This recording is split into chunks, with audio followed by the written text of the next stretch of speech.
In 1970, when we first came up here, Breckenridge was a real old, almost ghost town. There was one restaurant and gravel streets and a lot of abandoned buildings, where nowadays it's really a world-class resort. Everything's quite expensive. The buildings are really fixed up nice. Now we have one of the prime pieces of land on the side of the mountain, since it's square or rectangular in shape, and we have 22 acres.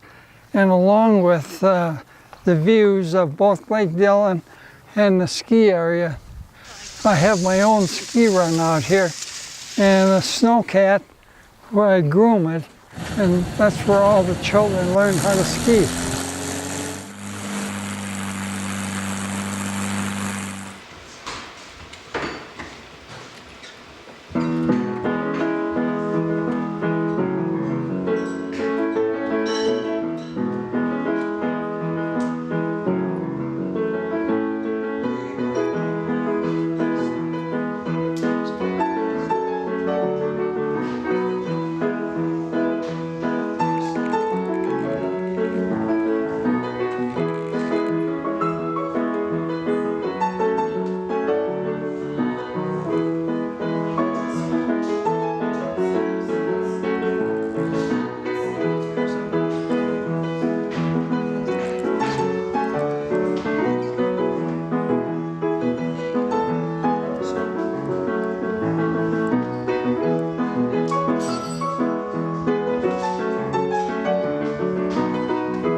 Over the years, we've really developed this property in that we have maybe 7 or 8 hiking trails that originate right out of our back doors, anywhere from 15 minutes to maybe an hour long.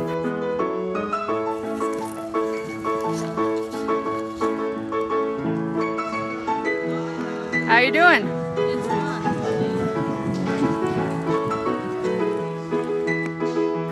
We have 2 snowmobiles. We used to do a lot of snowmobiling.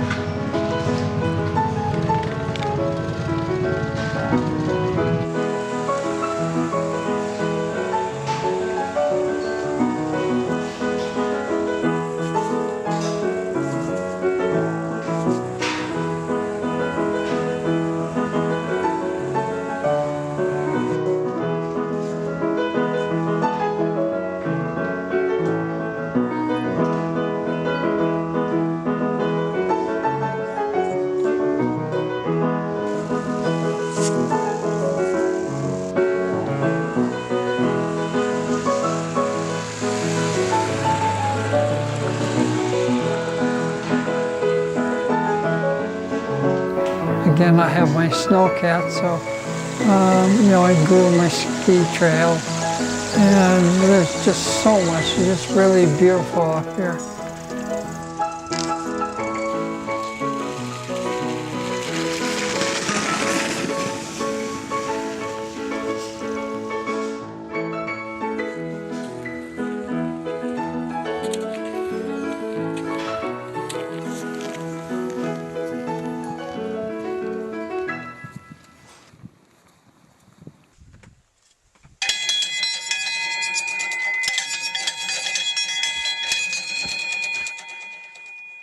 When I built my first house, the woods around the area was very heavily forested, as I mentioned.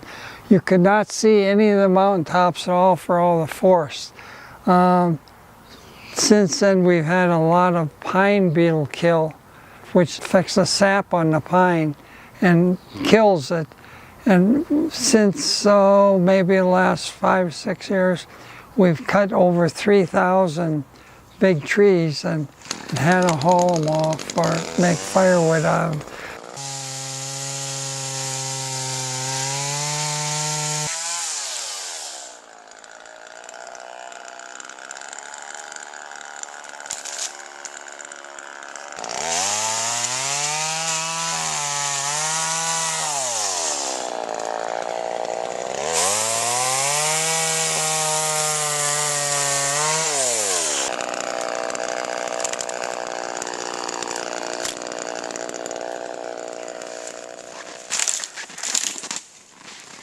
So this has really changed a lot.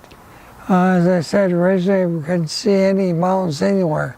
Now we have 360-degree view. In the back of the house is a continental divide.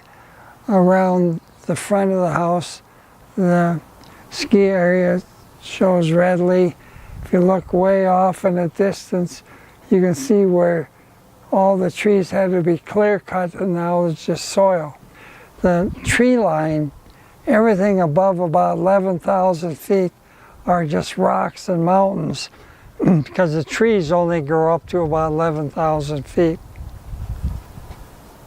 In 1975, I sold 1/3 of an acre of land up on the top of the hill here to build the first radio tower because they had the first radio station in the area. At that time, they came up about once every month or so to check the progress of everything. Now, they have, as you can see, 2 towers and maybe 30 different tenants or stations up there. There are radio stations, all the cellular companies, the police department, the fire department. They all have different antennas, as you can see up there. But as part of the deal, they have to maintain my road, and that includes plowing in the winter, which sometimes has to be done 2 or 3 times a day, because we get about 8 or 10 feet of snow on the ground up here in the winter.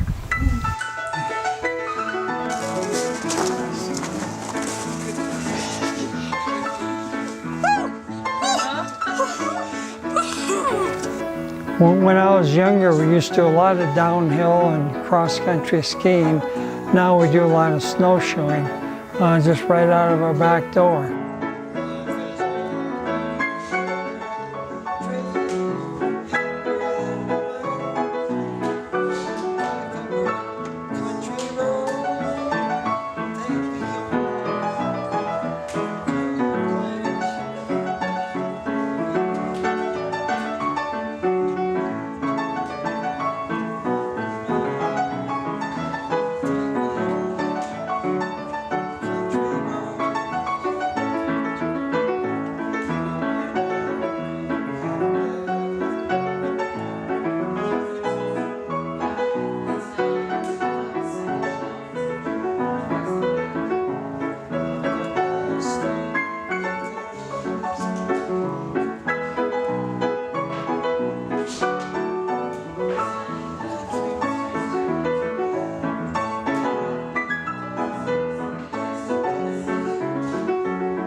Also, we used to use this as a base area for hiking the 14ers, which we've hiked 38 of the 54 14ers in Colorado.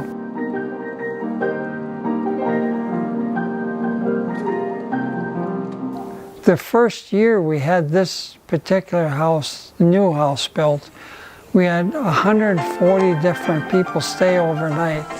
So for the last 15, 20 years, we've had lots and lots of people stay up here.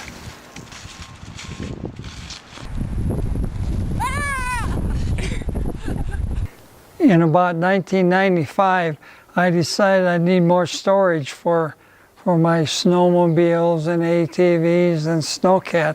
So I built this garage over here. And when my first house burnt down, I finished off the top part of the garage, and it's about a 900 square foot apartment. We have a laundry room there, a bathroom, bedroom, living room, kitchen. So we lived up here for 2 years while the house over here was being built. Nowadays, there are an awful lot of guests we have up here. A lot of groups, of Wounded Warriors group, church groups, many groups that want to come up. They can use this anytime for nothing. We just ask that they leave it as they found it, and they might come up for a few days or maybe a week. A lot of overseas missionaries also, when they have vacations, they might spend a week or two up here because they don't have any place in the United States to stay. So it's been a real blessing to have this available. When we started building cabin, we called the first house a cabin. We would maybe come up 3 weekends a month. And then after it was done, we'd probably still come up 3 weekends a month. And the last 15 years, we've been coming up every single week during the week. I-70 has a tremendous amount of traffic, which takes a lot of time. So we never used to come up when the tourists came up. We'd always come up maybe on a Monday or Tuesday and go back on a Friday. Then we could always make it within 2 hours from our door here to our door in Berthoud or Boulder. Today we have to drive back over the pass, which means over the mountains instead of through the tunnel because there was an accident in the tunnel and it backed up traffic. So this is a little bit more treacherous drive for us.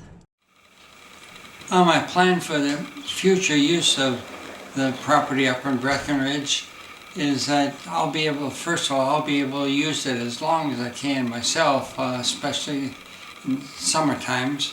But it's now in family trust, so the children will own all the property, and hopefully the property will be able to be used as maybe a place where the family can all get together and kind of use it as a family retreat.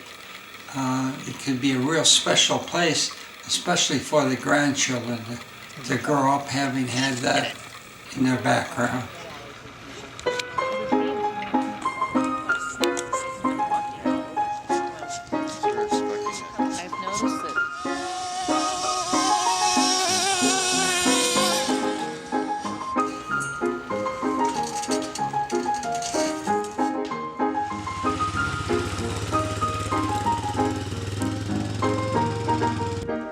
Show us your toughness. Nice.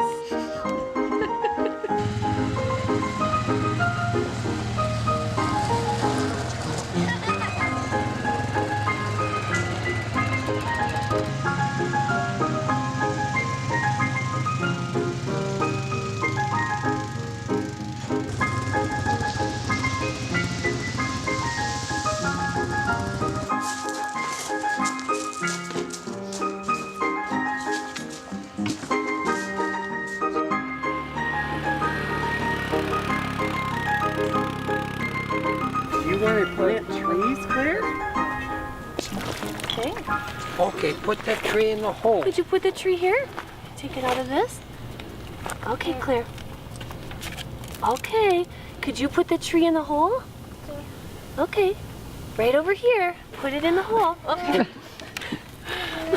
Is the tree a little dirty? Here it goes. Thirsty, Claire. Okay, here we go. Let's water. There we go. Good, yeah. Good That was just job. right. I've been going up to Breckenridge since 1970s, and I'm hoping that the property can be used for many years after I pass away, and that it'll be a real special place for the family to use.